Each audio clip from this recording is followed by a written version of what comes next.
This video, I'm going to be going over how to set your depth chart properly in college football 26. With a new game coming out, it's really important to make sure that you have your personnel and roster optimized so that you can have the best chance of success in the game.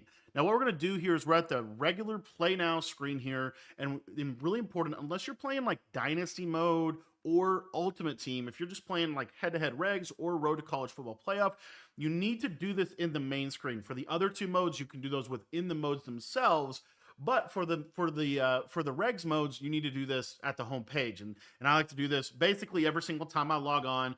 You can essentially set this depth chart so that it's going to save you time in game. So what you're going to do is you're going to tab over to the right. So we're going to hit R1. We're going to tab over until we get to the create and share tab at the top of the screen. From there, we're going to go into the edit rosters, which is the team rosters. And as you can see, we can now click order our depth chart. Now, for me, I'm going to be setting up Texas because they're my favorite team. But what I always like to recommend whenever you're doing a depth chart, you want to start out with hitting the triangle or the Y button, depending on your console at the bottom, to automatically reorder your depth chart, to kind of hit the refresh button and just make sure that your best players are in at every single position. If you learn nothing else from this video, this is super helpful because it's a one or two clicks and you're able to pretty much set a pretty decent depth chart. So I'm going to hit auto reorder. Are you sure you want to automatically reorder the depth chart? Yes. As you see, it already changed some of our backup quarterbacks and things of that nature. From there, what I like to do is go ahead and just simply think about the personnel of this scheme that I'm going to run. Now, my personal favorite offense in this game is the Oregon State offensive playbook, which kind of specializes in 3 wide receiver, 1 tight end, 1 running back personnel groupings, otherwise known as 11 personnel. So I'm going to optimize my offensive depth chart for that. And if you're looking to learn the entire Oregon State offense, make sure that you check out our school community. And again, it's only $10. It's going to get you access to all of our offensive and defensive ebooks fully up to date throughout the year for you. If you guys want to take your game to the next level, it's the best community in terms of getting you the information that you need to be able to win at the highest level, regardless of your skill level. Okay, so first and foremost, we're going to start out with the quarterback. Arch Manning, stud, great quarterback, exactly what you would want in a first quarterback. Second thing, in terms of running backs, one of the things with this game is they made abilities significantly less impactful in terms of the overall gaming experience. And so I like to prioritize speed here. As you can see here, Quintravion Wisner, he only has 90 speed, but if I come down here to Gibson, he has 93 speed, and the other thing about him is he has 95 acceleration. Typically a threshold to kind of keep in mind as you're looking at your depth charts is 95 acceleration is going to give them an extreme burst out of the backfield and be able to make some plays. In terms of the abilities, he's slightly less powerful than Wisner is, but he is better in terms of his ability to just kind of break away, and he does have pretty much the same ability. So I like to put him at the #1 running back spot. You can kind of interchange all 3 of these. They all do something a little bit different. For example, CJ Baxter, as you can see, he has that arm bar ability, one of the best abilities in the game. The stiff arm is really, really good this year, and he is going to be able to be a great like power back in those short yardage situations. I'll probably sub him in at the play call screen. So anyways, I'm going to put Gibson up here. I'm going to go to fullback on to the next one here. Pretty bad fullback in my opinion. So what I like to do whenever I have a bad fullback, I like to just simply put a power back in there. So I'm going to put Baxter in there. Another little tip for you is if you're running a formation like a split close or something like that, you could put a tight end in this position and actually have the tight end line up in the backfield. That's another option. It's kind of up to you in terms of how you want to customize it. For wide receivers, though, the most important ability on your wide receiver, without a doubt, is the takeoff ability. It is by far the most game-breaking ability whenever it activates properly. And the main thing that I look for in my receivers is speed. So I'm going to bump Wingo up to the #1 receiver. And then really these next 2 aren't the greatest. As you can see, they don't have great speed. They don't really have any ability. So I'm going to look through and just simply see if I find anybody with better abilities, better speed that I could potentially put in those positions. As you see, you can put corners in here. I don't really necessarily recommend that, with an exception of someone that is extremely fast, like a Ryan Niblett. But he's not fast enough to me to make a major difference. But the receiver that I like here is this McCutcheon. As you can see, He has 93 speed. I like to have my receivers over 90, at least over 92 speed if possible. Texas, honestly, they have one of the slower receiving cores, so I am going to be putting him in here at that third receiver spot, and then I'll put him actually in the second receiver spot, and then that's going to effectively make DeAndre Moore my slot receiver. Because if you think about it, your slot receiver doesn't have to be extremely fast. He just has to be extremely good. So that's kind of how I like to do it. At my tight end position, I'm going to have this guy, Jack Indries. I think he's cool. I think he's fine. He's got sure hands ability, 90 overall, 83 speed. He's not the best tight end in the world, but he's good enough. The one thing I will say, though, is I am going to put Winston in the backup spot there because he just has significantly more speed than Washington does. So I like to have that.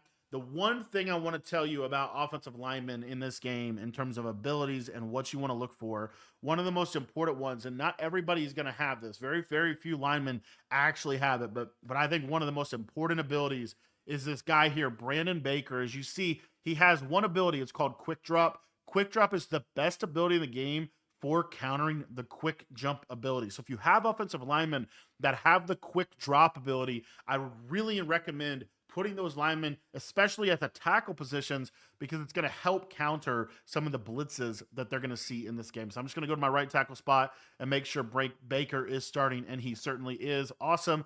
And then really the only other ones that I think is even worth it is actually just in general, like pocket shield or strong grip. Those are fine. But in general, I mainly just make sure that, we don't have someone that has just a ton of abilities that we're not putting on the field because they're low overall. So I always like to check just to make sure that all of my quick drops are in the game. And it does look like Texas only has one, so we are good to go. Now, vice versa, on the defensive side of the ball, it's basically the opposite. Now, we do have a new depth chart menu that is going to show us, how to, instead of defensive ends, they're now edge rushers with defensive tackles, Sam, Mike, and Wheel. What I like to do, I always like to start out with the Mike position. And the reason why is because there's one ability that matters, at least right now on defense, and it is quick jump. I am looking for the quick jump players. As you see, I have Trey Moore, who has really good quick jump ability. If I'm going through here, I'm just looking what linebackers have it.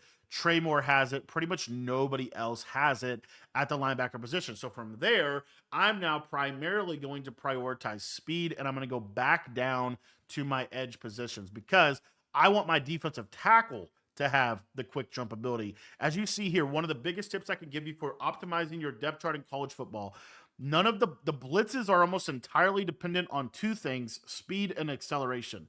If you have a lot of college teams, they have these really, really big, heavy defensive linemen, but they have like 50 speed. You do not want them in the game. They are going to make your life miserable in terms of getting pressure. You've got to put fast players in the game here. As you can see, we could put Colin Simmons, who has the quick jump ability. We could put Burke, he doesn't have quick jump, but he is fast. So what I like to look for is how many of these players have quick jump? As you can see, Umeo Zalo, however you say his name, he has the quick jump ability.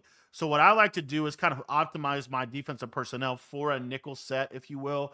And so what I'm going to do here is I am going to go ahead and take Ethan Burke, and I'm going to go ahead and put him at the defensive tackle position because he does have a pretty good degree of speed, and he actually played defensive tackle, I believe, for Texas in last year's game. Then I'm going to also look and see, who else could I potentially put here? This guy Jackson, 82 speed, but he is a 70 overall, not super ideal. But Terry has 80 speed, and he's an 80 overall, so I'll just go ahead and slide him into that spot, and then we'll put Jackson as the backup there. So as you can see, I'm just kind of optimizing for, pressure, trying to make sure that we can get as much pressure as possible. Now at the linebacker spots, kind of because of just how the game plays itself, I'm going to have at the right edge position, Colin Simmons. At the left edge position, I'm actually going to have that one guy that we were talking about, Umawazelu. He was amazing last year. He's going to be good this year. We're going to bump him up to that edge position because he has that quick jump ability. He has good speed. Exactly what we want there. This guy, Colin Simmons, is an absolute dog. And then we're going to check on these linebackers. So we have a really good Will linebacker in Trey Moore, a really good Mike linebacker in Anthony Hill Jr. And now we're trying to find mainly just a speedster for this position. More than likely, you're actually going to be subbing safeties in, so you're not going to actually use a Sam linebacker in most defenses. So what I like to do is just find, kind of at this point, we're up to who's the fastest player. That's pretty good, and it's honestly this guy Jonah Williams. He's going to get the start over Lafau. Unless you're facing a heavy runner, then you could probably put him in that spot. At the cornerback position, it's pretty much all about speed, really specifically at corner. That's the biggest thing that matters here for me. The safeties, you don't necessarily have to have extremely fast safeties, but you kind of need fast corners, especially playing teams like LSU and some of the matchups you're going to have. So what I'm going to do, real simple for this team, I'm just going to bump Black to the number 3 spot, and I'm going to bump Niblet to the number 2 spot. So as you can see here, we have pretty good, pretty decent fast corners. And then at the safety positions, really what you're looking for at the safety is abilities. That's where you want to have all of your abilities. You want to have your best possible players, in my opinion, at the safety abilities. Now, if they do not have, as you see right here, if they don't have great abilities, then what I like to do is sub in faster players, right? Very simple. So I'll put a corner there. For example, this guy, Gulblue, he has the jammer ability. He might be a better slot corner, but I'm looking kind of back at my corners. I got Cade Phillips, 92 speed that I could put there, but I also have this guy, Xavier Fasami. I'm going to put him in there with that 95 speed, and I'm just going to kind of check. You always want to check through your depth chart to see if you have any what we call hidden gems. For example, this guy, Jordan Johnson, 91 speed. We can put him in the backup spot there, and that's pretty decent. With this guy, Taff, you kind of have to play him. Even though he's slower, he has so many abilities, you kind of have to put him on the field, and so we are going to do that. From there, your kicker, your punter, they should be automatically reordered. Long snapper is good to go. And then the biggest thing here is the kick returner. So what I like to do with kick returners, really simple, is I'm going to put Ryan Wingo back there because he has the most amount of abilities and he has the fastest speed. You're looking for a combination of speed and abilities when you're looking at your kick returner position. For example, remember that running back that we had that we ended up putting because he had 93 speed? I'm going to look for him here and see if we can kind of find where he's at. I don't know if I must have already passed him, but he had 93 speed and he also had pretty decent abilities. I'm trying to remember what his name was. Was it Clark? It wasn't Clark. No, it was a different one. He must already be up here. This guy Gibson. All right, so he's already in there perfectly. And then we're going to do the same thing here. Ryan Wingo, and then we're going to have Gibson as the backup. Kickoff starter is really, they're going to automatically have that for you.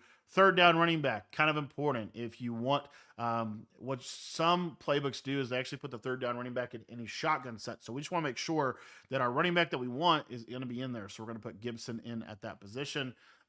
This receiver, this is the slot receiver for this team. As you see, they actually have a running back put in that spot.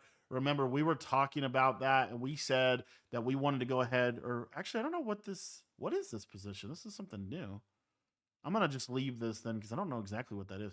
For power back, remember we said we wanted Baxter. They already have that set for us. And then for the slot receiver, we're just going to go back up to the receiving core and just check kind of how we had that in the depth chart. And we're just going to make sure that that is good for the slot. So as you see, we had DeAndre Moore there. We come back down to the slot receiver position. And as you can see, they already put our best receiver in the slot, DeAndre Moore. So perfect. Also, real quick, if you're on a 4 wide receiver set, that fourth receiver is going to be, whoops, I accidentally backed out. Your fourth receiver is going to be that secondary slot receiver. So what I like to do there is just make sure that I have, whoever I want there, I want to make sure I have him subbed in. For the rush left in, really, we just want that to mirror what we had going on.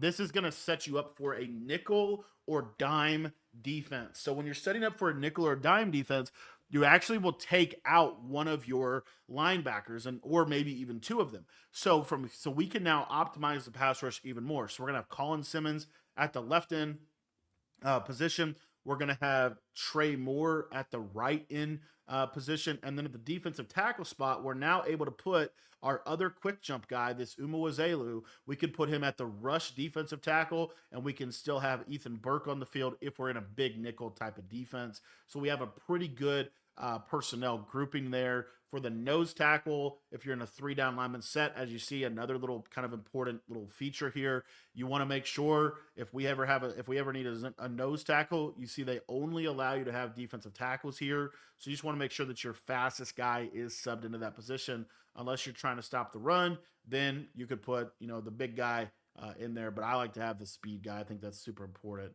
And then sub linebacker. So the cool part about sub linebacker is you can really optimize in your nickel sets. So what we're able to do is we're able to put kind of that gem of a player, Johnson, Russell, or Fasami, whoever you want to use her. I would put one of them in that position. So I'm going to put him there. So now we have two 92, 91 speed sub linebackers. And lastly, the slot corner position, as you can see, they kind of put your best players in here. I really like this guy, Jalen Gulbo, or however you say his name, because he has the jammer ability. He's going to get a good press on people. But generally speaking, you could also just put, fast corners in there. So that is how to set your depth chart in college football 25. All you need to do is simply back out. It's going to automatically save that for you. I want to thank you for watching the video. And if you're looking to take your game to the next level in college football, make sure that you join our school community. That link to sign up for that is going to be in the description down below.